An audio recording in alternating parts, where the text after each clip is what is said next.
താൻ ഇങ്ങനെ എന്നെ നോക്കി ഞെട്ടണ്ട. താനും അവനുമായുള്ള കോൺട്രാക്റ്റൊക്കെ എനിക്കറിയാം. വിച്ചു എനിക്ക് ആരാണെന്ന് ഇന്നലെ ഒരു ദിവസം കൊണ്ട് ശിവയ്ക്ക് മനസ്സിലായി കാണുമല്ലോ. ചിരിയോടെ അനി പറഞ്ഞതും ശിവയുടെ മുഖം ഒന്ന് അയഞ്ഞു. അല്ലേലും അവൾക്കറിയാമായിരുന്നു സിദ്ധു സാറിനെ പോലെ അവരുടെ കാര്യം അനിയേട്ടനും അറിയാമെന്ന്. ദൈവത്തിന് തുല്യമായ കൈകളാണ് ഡോക്ടർമാര് ജീവൻ രക്ഷിക്കുന്നവർ. ഏട്ടൻ്റെ അനിയൻ അന്ന് എൻ്റെ അച്ഛൻ്റെ ജീവൻ വെച്ച് എന്നോട് വിലപേശിയപ്പോൾ അന്ന് ഒരുപാട് വേദനിച്ചു. ഉള്ളിൽ ചിന്തിച്ചിട്ടുണ്ട് ഞാൻ, അയാളെപ്പോലെ ഒരാൾക്ക് ഒട്ടും അർഹിക്കാത്ത കുപ്പായമാണ് അതെന്ന്. പക്ഷേ ഇപ്പോൾ എനിക്കറിയാം, അന്ന് ഞാൻ ഡോക്ടറുടെ കരാറിന് സമ്മതം പറഞ്ഞില്ലായിരുന്നെങ്കിൽ കൂടി ആ മനുഷ്യൻ എൻ്റെ അച്ഛനെ രക്ഷിച്ചേനെ.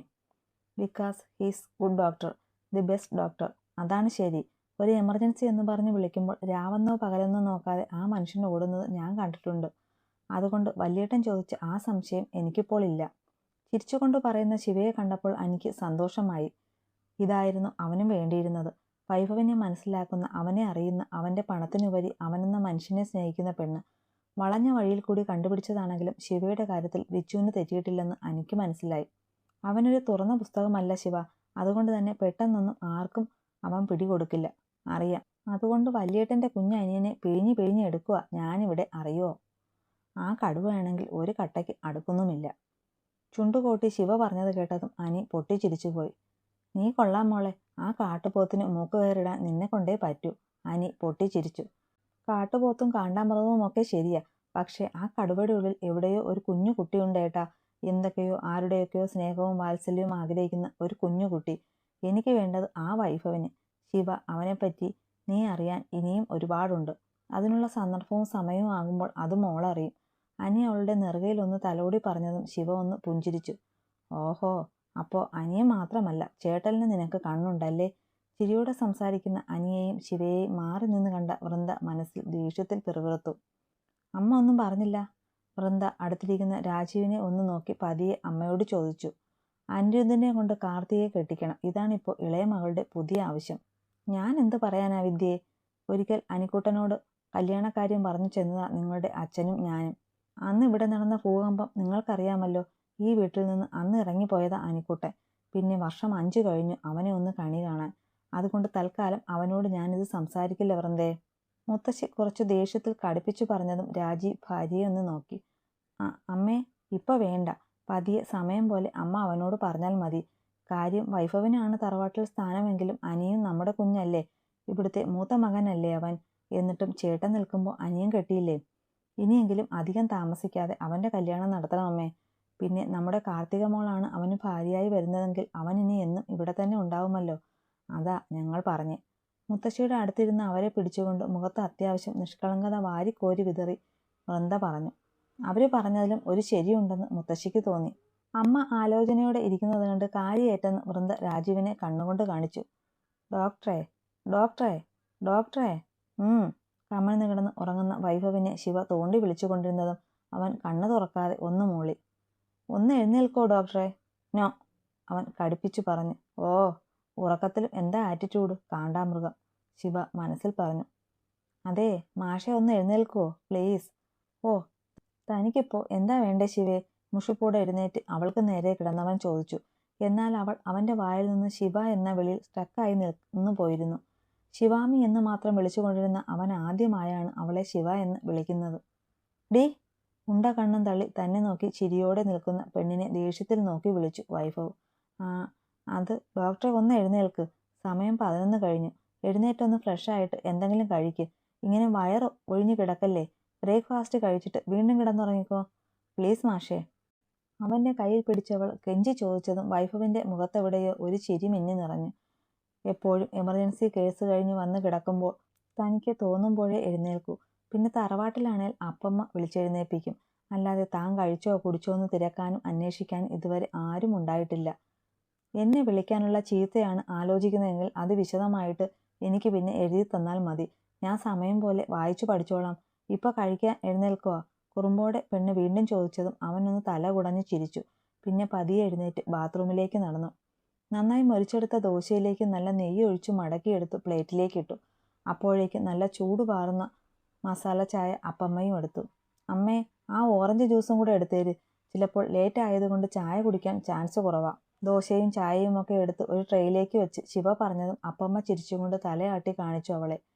ശിവ വൈഭവിന് കഴിക്കാനുള്ളതും കൊണ്ട് ഡൈനിങ് ടേബിളിലേക്ക് ചെന്നതുമാണ് പടിയിറങ്ങി വെളിയിലേക്ക് സ്പീഡിൽ നടക്കുന്ന വൈഭവിനെ അവൾ കാണുന്നത്. കടുവ പോവാണോ? ആഹാ, പിന്നെ ഞാൻ ഇതൊക്കെ ആർക്കാ ഉണ്ടാക്കിയേ? കയ്യിലെ ട്രേ മേശപ്പുറത്ത് വെച്ച് ശിവ ഓടി. ഡോക്ടറെ പോവാണോ? ഇതെന്ത് പണിയാ? വന്ന് കഴിച്ചിട്ട് പോ, ശിവ അവനെ പുറകിൽ നിന്ന് വിളിച്ചു. എനിക്ക് വേണ്ട, ഒരു അർജന്റുണ്ട്. ഗൗരവത്തിൽ അവൻ വീണ്ടും മുന്നോട്ട് നടന്നു. പിന്നെ അർജന്റ്? അതൊന്നും പറയണ്ട, വന്ന് കഴിച്ചിട്ട് പോയാൽ മതി. നിന്നെ അവിടെ. നിനക്ക് പറഞ്ഞാൽ മനസ്സിലാവില്ലേ ശിവാമ്മേ? വേണ്ടെന്ന് പറഞ്ഞാൽ എനിക്ക് വേണ്ട. കുറച്ച് ഫ്രീഡം തന്നെന്ന് കരുതി എന്നെ ഭരിക്കാൻ നിൽക്കണ്ട നീ, മനസ്സിലായോ? അവൾ അവൻ്റെ കയ്യിൽ പിടിച്ചു നിർത്തിയതും കൈ കുടഞ്ഞു മാറ്റി അവളെ നോക്കി അലറിയ വൈഭവ്. പെട്ടെന്ന് അവനിൽ നിന്ന് വന്ന ആ റിയാക്ഷനിൽ ശിവ ഞെട്ടിപ്പോയി. വൈഭവ് വേഗത്തിലിറങ്ങി തൻ്റെ കാറിൽ കയറി സ്പീഡിൽ അവിടെ നിന്ന് പോയി. ശിവയ്ക്ക് സങ്കടം തോന്നി. വൈഭവിൻ്റെ കാർ കണ്ണിൽ നിന്ന് മറയും വരെ നോക്കി നിന്നിട്ട് ശിവ തിരിഞ്ഞ് അകത്തേക്ക് കയറി. പ്രിയ പത്നി ഭർത്താവിനെ യാത്രയക്കാൻ വന്നിട്ട് എന്ത് പറ്റി? ഒരു ദർശനസുഖം പോലും തന്നില്ലേ? അകത്തേക്ക് കയറിയതും അഞ്ജലി ശിവയോട് പുച്ഛത്തിൽ ചോദിച്ചു. ഓ, ഇവിടുത്തെ CCTV ഇവിടെ ഉണ്ടായിരുന്നോ? അഞ്ജലിയെ കണ്ട ശിവ പിറുപിറുത്തു. ഇപ്പോഴത്തെ ഏട്ടൻ്റെ പെരുമാറ്റം കൊണ്ട് എനിക്കൊരു കാര്യം ഉറപ്പായി. വൈഭവ് ഏട്ടനും നീയും തമ്മിൽ എന്തോ ഒരു കള്ള പരിപാടിയുണ്ട്. അത് ഞാൻ താമസിക്കാതെ കണ്ടുപിടിക്കൂടി. എന്നിട്ട് നിന്റെ കഴുത്തിൽ കിടക്കുന്ന ഏട്ടൻ കെട്ടിയ താലി ഏട്ടനെ കൊണ്ട് തന്നെ പൊട്ടിക്കും ഞാൻ. അതേ മോളെ അഞ്ജലി, ഞാനൊരു കാര്യം പറയാം.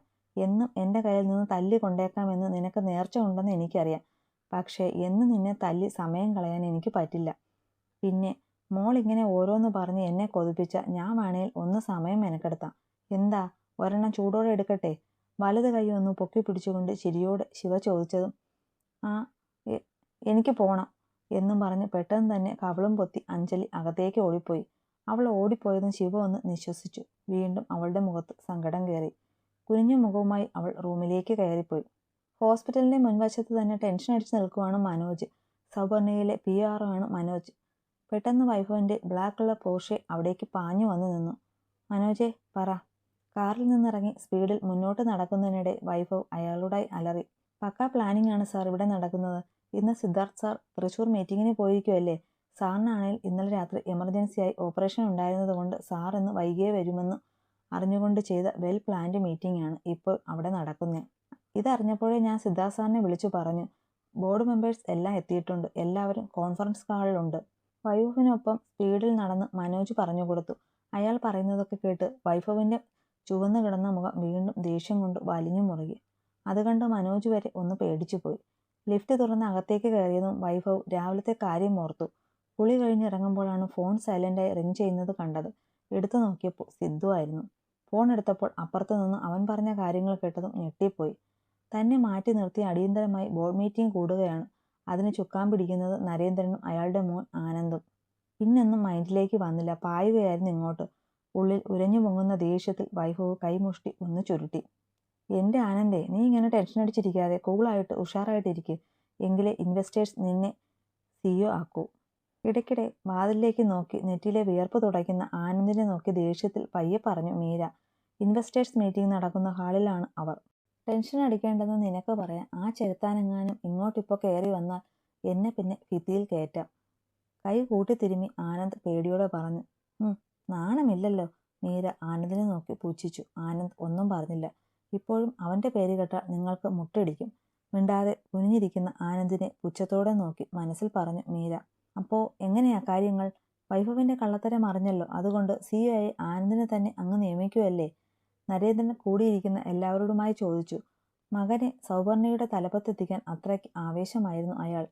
നരേന്ദ്ര, നിങ്ങൾ പറയുന്നതൊക്കെ ശരിയാവും. പക്ഷേ സൗപർണികയുടെ ഉടമ, അതായത് മിസ്സിസ് സൗപർണികയുടെ ഒരേ ഒരു മകനാണ് വൈഭവ്.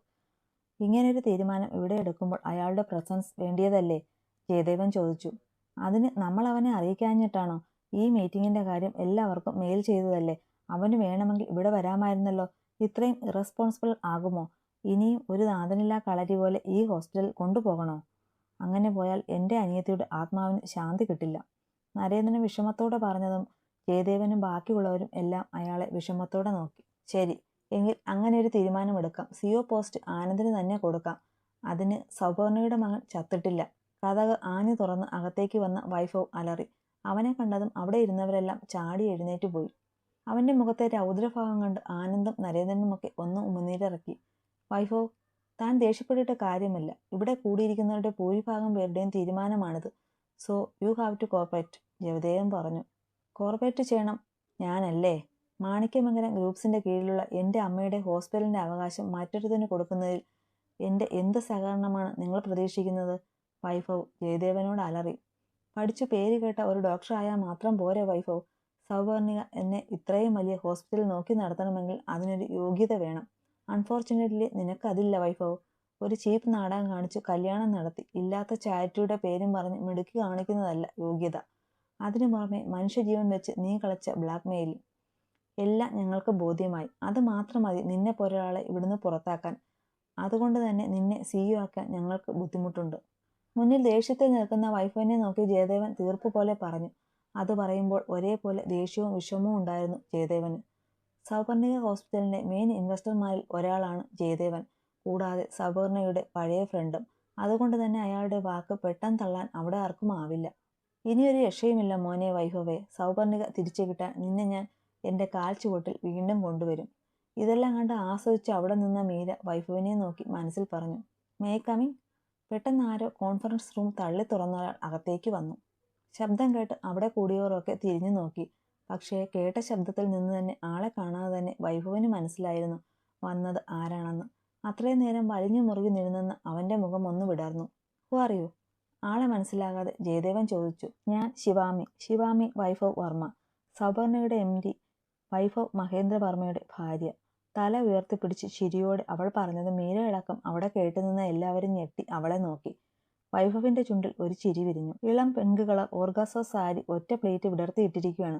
കഴുത്തിൽ താലിക്കൊപ്പം ഒരു ഡയമണ്ടിന്റെ നേർത്ത ഒരു നെക്ലേസ്, കാതിൽ ഡയമണ്ടിന്റെ ചെറിയ കമ്മൽ, ഒരു കയ്യിൽ 2 ഡയമണ്ടിന്റെ വളകളും മറുകൈയിൽ ലേറ്റസ്റ്റ് ഡിസൈനർ വാച്ചും അണിഞ്ഞു നിൽക്കുന്നവളെ മീരയുടെ കണ്ണുകൾ അവിശ്വസനീയമായി ശിവയെ നോക്കി. പിറകിലേക്ക് ചെറുതായി കെട്ടി അഴിച്ചിട്ട അവളുടെ മുടിയും മുഖത്തെ ഒരു കുഞ്ഞു പൊട്ടും ശിവയിലെ സൗന്ദര്യം ഇരട്ടിച്ചു. താനൊന്നും അവളുടെ മുന്നിൽ ഒന്നുമല്ലെന്ന കുശുമ്പ് മീരയിൽ ഉടലെടുത്തു. സോറി, ഒരു മീറ്റിംഗ് നടക്കുവാണെന്ന് അറിയാം. പക്ഷേ ഏട്ടൻ ഫോൺ വീട്ടിൽ വെച്ച് മറന്നിട്ടാ വന്നേ. ഞാനത് കൊടുക്കാനായി വന്നതാ.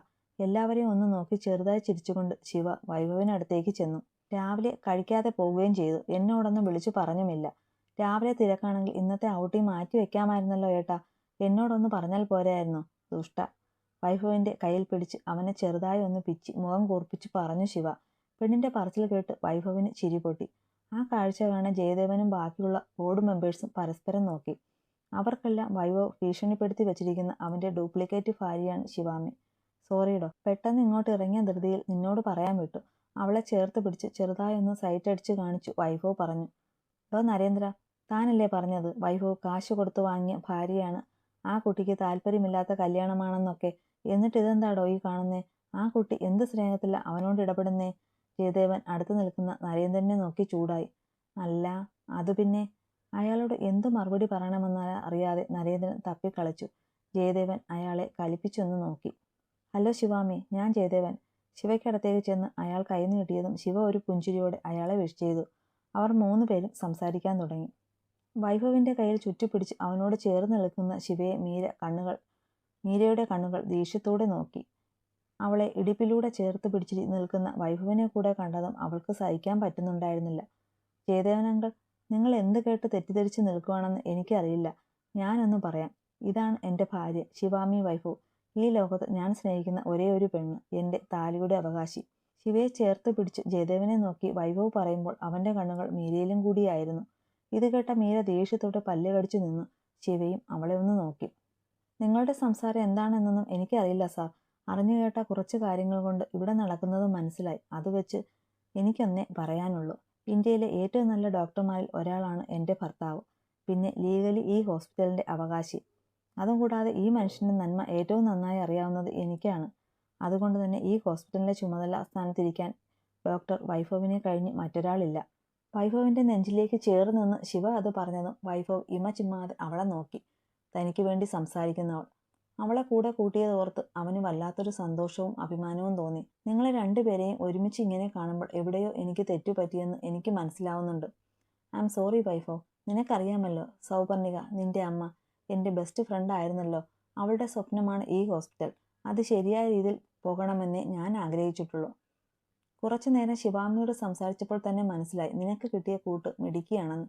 സോ എനിക്കുറപ്പായി നിങ്ങൾ രണ്ടുപേരും ചേർന്നാൽ സൗപർണയ്ക്ക് അത് ഗുണമേ ചെയ്യൂ.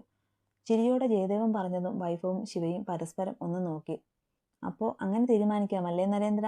വൈഭവ് അവന്റെ യോഗ്യത തെളിച്ച സ്ഥിതിക്ക് സൗപർണയുടെ അവകാശിക്ക് തന്നെ ഇതെല്ലാം കൊടുക്കാം അല്ലേ? അതെ അതെ, അത് തന്നെയാണല്ലോ വേണ്ടേ? ജയദേവൻ ചോദിച്ചതും വരുത്തി തീർത്ത ഒരു ചിരിയോട് നരേന്ദ്രൻ പറഞ്ഞു. വൈഭവ് അയാളെ നോക്കി പുച്ഛത്തോടെ ചിരിച്ചു. അപ്പോൾ പഴയ പോലെ സൗപർണയുടെ CEO ആയി വൈഭവിനെ വീണ്ടും എടുക്കാൻ ഈ ബോർഡ് മെമ്പേഴ്സിന് സമ്മതം. ജയദേവൻ പറഞ്ഞതും അവിടെ കൂടിയവർ ഒരുപോലെ കൈയടിച്ച് അത് പാസാക്കി. നരേന്ദ്രനും ആനന്ദിനും തങ്ങളുടെ കയ്യിൽ നിന്ന് നഷ്ടമായതിനെ ഓർത്ത് ദേഷ്യം വന്നുവെങ്കിലും ഉള്ളിലെ കോപം മറച്ചു പിടിച്ച് ഇരുവരും നിന്നു. ബോർഡ് മെമ്പേഴ്സ് എല്ലാവരും പോയതും ശിവയും വൈഭവും മാത്രമായി കോൺഫറൻസ് ഹാളിൽ. ഒരു സോറി പറയാൻ തോന്നുന്നുണ്ടോ ഡോക്ടർക്ക്? രണ്ടും കൈയും കെട്ടി നിന്ന് കുറുമ്പോടെ ചോദിക്കുന്നവളെ കണ്ടതും വൈഭവിന് ചിരി പൊട്ടി. Thanks, I am sorry. അവൾക്ക് മുന്നിലായി വന്നു നിന്നു വൈഭവ്. നീ ഇന്നെനിക്ക് നേടിത്തന്നത് വൈഭവ് ഈ ലോകത്ത് ഏറ്റവും കൂടുതൽ വിലമതിക്കുന്ന ഒന്നാ. എൻ്റെ അമ്മയുടെ സ്വപ്നമാണ് ഇത്. ഒരു നന്ദി വാക്കിൽ തീരില്ല എനിക്ക് നീ ചെയ്ത ഉപകാരം. ഇപ്പോൾ ഞാനാ നിനക്ക് കടക്കാരൻ. So name the price. ചോദിക്കുന്നേ, എന്ത് ചോദിച്ചാലും നിനക്ക് ഞാനത് സാധിച്ചു തരും. ഞാൻ ചോദിച്ചാൽ എന്തും സാധിച്ചു തരുമോ? അവൻ പറഞ്ഞത് കേട്ട ശിവ കുറുമ്പോടെ തിരിച്ചു ചോദിച്ചു.